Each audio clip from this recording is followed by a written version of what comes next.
अस्सलाम वालेकुम। एक दफ़ा का जिक्र है कि एक बुजुर्ग अपने शीशे के सामान को लेकर टोकरे में डालकर और शहर की तरफ रवां दवा हो जाते हैं ताकि उसको बेच के वो अपने ज़िंदगी के जो मामूलात हैं उनको चला सके। चलते हुए रास्ते में उनकी टोकरी में से एक शीशे की बोतल गिरती है और वो चकनाचूर हो जाती है, लेकिन वो उस पर ध्यान नहीं देते और अपने सफ़र को कंटिन्यू रखता है। पीछे ही उनके एक यंग लड़का उनकी इस बात को नोट करता है और वो समझता है शायद बुजुर्ग ने वो टूटने वाले बर्तन की आवाज़ नहीं सुनी या उन्हें पता नहीं चला, तो वो बड़ा तेज़ी से आगे बढ़ता है और उन बुजुर्ग के पास पहुंच के उन्हें कहता है कि बाबा जी, आपकी टोकरी में से एक बॉटल गिरकर टूट गई। तो बुजुर्ग ने कहा, जी बिल्कुल जी, मुझे पता है, और अपने सफ़र को कंटिन्यू रखा।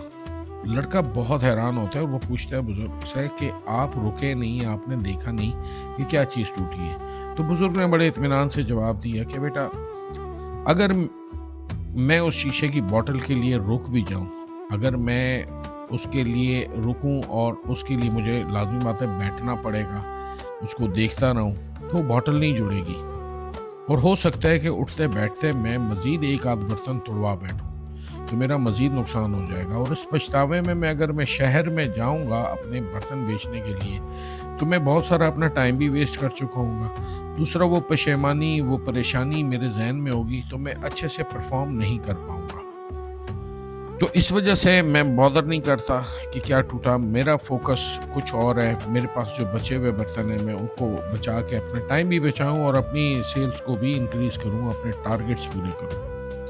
बिल्कुल इसी तरीके से हमारी ज़िंदगी में बहुत सारी चीज़ें, जब आप कामयाबी की तरफ गामज़न होते हैं, तो आपको ताने देने वाले, आपके पीछे तंज करने वाले, आपके ऊपर बातें करने वाले, बहुत सारी रुकावटें आपके रास्ते में आती हैं। अब अगर आप उन पे फोकस कर देते हैं और आप रुक जाते हैं और उनमें उलझ जाते हैं, तो आप अपने टारगेट से डाइवर्ट हो जाते हैं और अपना असल टारगेट अचीव नहीं कर पाते।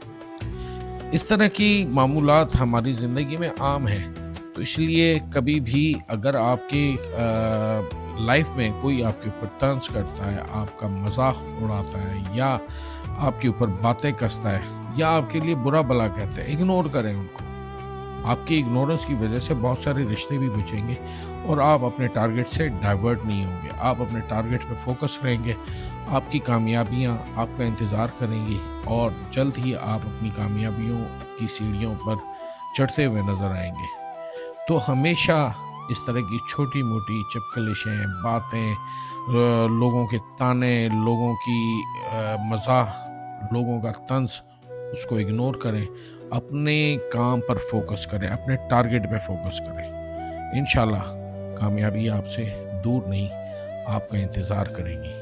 Thank you so much. अल्लाह हाफिज़।